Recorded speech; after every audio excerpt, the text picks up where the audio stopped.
암 환자들은 꼭 모든 야채는 데쳐 드세요 이런 얘기 한번 들어보신 적 있을 거예요. 그게 예전에 저 뭐 학생 때는 이게 항암하면은 면역이 떨어지니까 데치면 열로서 소독이 되는 거니까 농약도 좀 씻어내고 이래서 하는가 보다 했는데, 제가 공부를 계속 해보니까 뭐 그런 부분도 있습니다만은 그거보다 더 중요한 거는 항영양소를 적게 먹으라는 얘기입니다. 그러니까 암 환자에게 제일 필요한 게 비타민, 미네랄, 그리고 이제 아미노산, 그리고 지방, 좋은 지방 이런 것들인데, 항영양소를 먹게 되면 미네랄 흡수가 안 되는 거예요. 옥사살 같은 경우에는. 피트산도 마찬가지인데, 어쨌든 옥사살 먼저 설명을 드리면, 그냥 열심히 시금치를 먹었어요. 그러면은 흡수가 안 된단 말이죠. 그래서 그럼 데쳐서 먹어야겠다 이러는 거죠.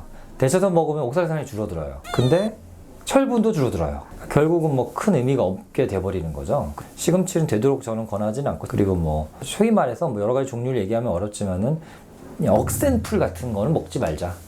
먹어도 되는데 많이 드시지 말라 이렇게 설명을 드립니다. 그래서 뭐 또 비슷하게도 통곡물도 별로 좋진 않죠. 옥살산과 함께 피트산들도 이런 거 많이 들어있거든요. 걔네들이 비타민, 미네랄 흡수를 많이 방해합니다. 근데 얘네들을 없애려면은 결국은 뭐 쪄내거나 데치거나 뭐 국물을 버리고 발효시키거나 이렇게 해야 되는데, 뭐 김치하면 발효시키니까 많이 독성 없고 배추 자체도 그런 항영양소가 적으니까 괜찮지만 그 외에 뭐 두릅 같은 거는 꼭 쪄서 먹죠. 그 이유가 거기 있는 거죠. 배 아프고 이런 렉틴 때문에 그런 것도 있지만 영양분 흡수를 방해하는 거예요. 그래서 연구 중에 이런 연구가 있습니다. 굴에 아연이 많이 들어있잖아요.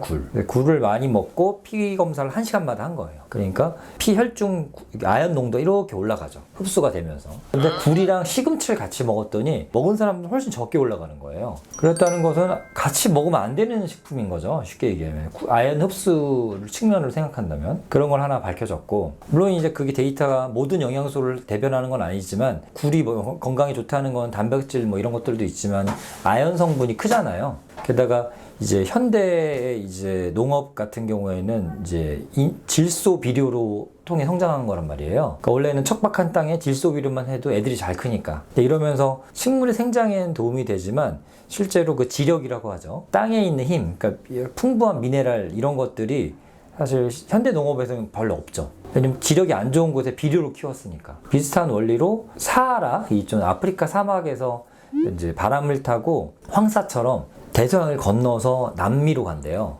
남미 아마존 울창한 우림으로 그렇게 쏟아진답니다. 미네랄들이. 그래서 그 우림이 잘 자란다고 분석하는 학자들도 있어요. 보통 열대지방은 이미 지력을 다 써서 물로 씻겨 나가서 미네랄이 풍부하지 않거든요, 땅에.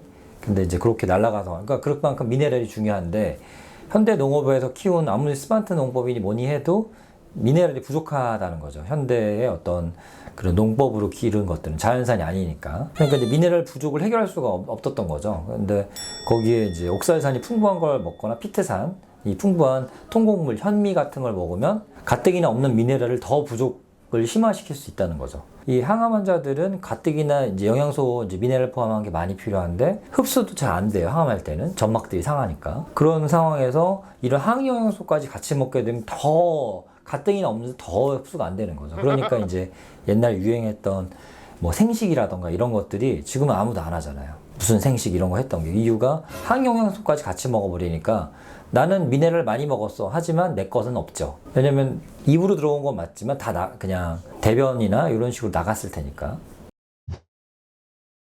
그래서 그런 게 되게 중요한 것 같아가지고 이제 셰프님과 영양사님과 우리 간호부장님과 이제 이런 어떤 메뉴를 평가하고 어떻게 하면 더 좋은 음식을 드릴까 생각했을 때 그런 걸 좀 감안하고 있습니다.